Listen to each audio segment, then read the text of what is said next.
One of the most anticipated features coming in Age of Sorcery Chapter 3 is golem shaping. There's a wealth of information around this new system, some of it kinda complicated. Today I'll be giving you all the information you need to know to craft your first golem and to set yourself up for success. So without further ado, let's get started.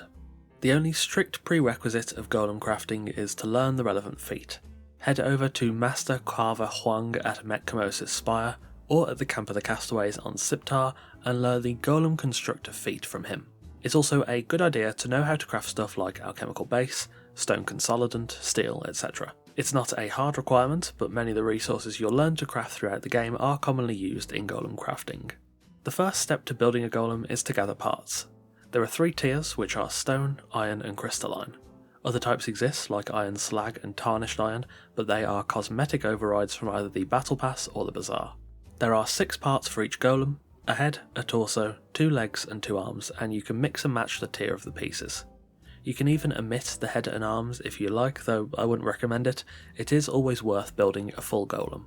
You can craft stone and iron golem parts at the golem workbench. They're not terribly expensive, though they're also not cheap. It's not something I'd rush to do, but in the mid to late game these crafting costs should be easy enough to fulfill. Crystalline parts are not craftable and instead must be acquired through alternative means. Upon completion of Kurak's lair, the new dungeon, Kurak himself seems to have a decent chance of dropping golem pieces. My video giving a full walkthrough of the dungeon is in the card in the top right if you've not yet had chance to play through the dungeon. Aside from that, there is another way to gather these parts, though it is somewhat time gated. Master Carver Huang sells Guardian pieces for the fairly steep price of 200 blood crystals, and his stock changes every 2 hours. I also have a guide on farming blood crystals, which you can find again in the top right, which will make this method a lot more tenable. Alongside those 2 avenues, you can also get golem pieces by killing sorcerer NPCs. Sorcerers are plentiful, and it seems quite common for them to drop a golem piece. They can only drop stone and iron, though they can drop specialist augmented pieces like lightning rod and radium heads. This is a great option if you're trying to make a cheaper golem, so if you have a sorcerer farming route that you used in Chapter 2 for the Headhunter encounter, it will be perfect for this. I've also heard from others that you can get golem pieces from other dungeons. I tested the Wine Cellar, Warmaker's Sanctuary and some vaults on Siptar, and it seems pretty rare. Just based on what I've tested, I wouldn't recommend regular dungeons as a primary source of golem pieces.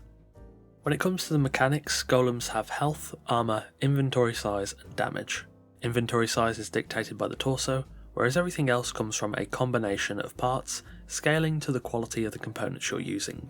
For example, a full crystalline golem with an axe has 15 inventory size, 63 damage, 680 armour and 20,000 health.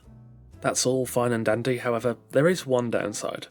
Golems cannot be healed and will eventually die. This is by design of course, though a gathering golem could survive quite a long time if you do keep him safe. On paper, that sounds like it would make the golems fairly useless, but there is a saving grace. They have a deflection mechanic to negate damage, in which enemy attacks bounce off the golem like striking a shield. This happens fairly regularly with investment into authority, and helps to keep golems alive for longer. Golems are treated like regular followers and are thus affected by authority perks. Whilst they cannot directly benefit from the increased healing perks like Commanding Presence and Attentive Care, they do gain an extra deflection chance through those perks instead, so there is a good reason to choose those perks if you spec into authority. Looking back at the golem parts, it is possible to augment them. You can do this at a golem workbench to add weapons, brimstone or tar, which all offer different effects. The tar augment drops tar pools that you can ignite during combat using fire orbs to deal damage. In the beta client, this does trigger, however it seems like the ignite portion isn't working properly. Brimstone chokes enemies in a damaging AoE around the golem, and there's also a craftable explosive head, which is just an explosive jar where the head should be, which appears to be designed as a raiding tool. These effects are all added in the construction process, but there are other augments like Lotus Burner chests for AoE buffs, radium heads for visibility, and a lightning rod head to harness the power of lightning. These parts are not craftable, and thus you'd have to acquire them through sorcerers, Kurak or Huang. Once you've crafted or gathered the pieces you want to use, take them over to the new Guardian Assembly Station. Slot the pieces into their respective segments and begin the Animate Guardian ritual. It's a short process that gives you a small amount of corruption, rising your golem from the bench and bringing it to life. From here you can configure your golem exactly the same as any other thrall. You can adjust behaviour, follow distance, etc, and they'll also follow directional commands as regular thralls would do, though unfortunately they can't perform emotes. In terms of performance, combat golems are pretty straightforward. They'll follow your orders and also autonomously fight enemies when the situation arises. Their deflection mechanic goes a good way to helping them survive combat encounters, but in my opinion anyway, it does feel like combat is kind of a waste given how they can't be healed. That's probably just me, as they can harvest corpses for you, giving combat with golems a decent purpose. In terms of the gathering resources segment, golems aren't outstanding, but they're a decent option. You basically take your golem out on follow and give them an item to search for. I tested out the mining golem with ironstone, and whilst he's nowhere near efficient as I would be with a star metal pickaxe, he's got enough inventory space to carry extra rocks I would be unable to carry. One immediate issue I found is that in the beta client, golems do appear to be pretty buggy. I have already reported this behaviour to Funcom for bug fixing, and I imagine it's also affected by the area you're in. In my case, the mining golem just kind of forgot how to mine iron for a while, and the only fix I could come up with was to stop him following me and then let him follow me again. A couple of minutes later he broke again, and thus I ended up just moving him elsewhere. It does seem there were iron nodes stuck inside the map geometry in the areas I was mining in, which did perhaps cause the golem to have these issues.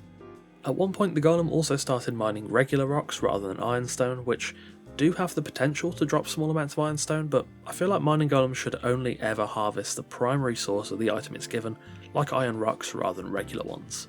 The lumberjack golem had significantly less issues, though it couldn't hit the crocodiles which were attacking it, which could prove a problem when fully autonomous harvesting comes in. Without the issues of the glitches, the golems are kinda stupid and slow, but in a wholesome way. They often moonwalk backwards towards trees and swing their axes away from them, but it's more amusing than annoying and they still get the job done. Overall, golems aren't efficient at harvesting. They do it slower than us and with worse yields, but then again, they're not meant to be super harvesting machines, rather they're more meant to supplement you on a farming trip, especially one where you're expecting to get close to over-encumbrance. As for future editions, it was said on the Chapter 3 dev stream that at some point, golems will be able to autonomously harvest resources without having to follow the player. This sounds like a pretty good idea, and given their deflection mechanic they'd probably do a decent job of surviving. I would worry about them potentially running into world bosses and taking unnecessary damage, or, being attacked by crocodiles they can't reach, but that being said, we don't know a lot of the technical aspects and that could be quite far out, so it will remain to be seen in the future. Additionally, the ability to gather resources is apparently planned to be pushed to thralls in the future too. This would be a very interesting change that could perhaps cause a serious debate about whether it's worth sending golems out when thralls can do the same job and be healed, though they would likely be weaker in terms of raw health. Until these additions are in the game, it's hard to make a proper approximation of what impact they'll have, but I'm sure they'll be useful and worthwhile additions. So to wrap things up, are golems worth using? In my opinion, yes. They're a nice change of pace from capturing and converting thralls, and with the highest level pieces being locked behind blood crystals or defeating Kurak, it gives you some extra tasks to do that feel fairly engaging. Some people may not like the RNG aspect of waiting on rotations, running the dungeon or farming sorcerers, but I do quite enjoy mechanics like that, so I'm personally a fan of it. The reward structure gives you something to strive for, which is always nice. Functionally, I think golems have a good place. They're not terrible combat companions, I actually think they're quite good for general mobbing and farming, and their autonomous corpse harvesting feature is a nice tool too. Their utility in gathering materials also has its place. They're not super efficient, they're probably best at being able to gather resources that would otherwise over-encumber you, like iron, stone, wood, etc. I can also see their place in a trip where you're, say, going to mine iron, and you also need to pick up some coal. You can focus on the iron, and the golem can just solely focus on the coal.